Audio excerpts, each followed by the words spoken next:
the city has been growing. Although there still is a need. Besides the physical home, kailangan nila, sabi ko nga, ng heart or puso or spirit ng tahanan. No? So, we build the house, that's one. But we also need to make sure that yung house yan maging home.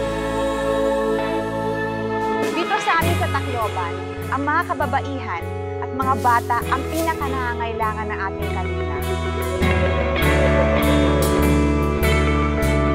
Na-realize namin na malaki rin ang pangangailangan ng mga tao when it comes to yung spirit ng home. I build the heart of every Filipino home. What will you build?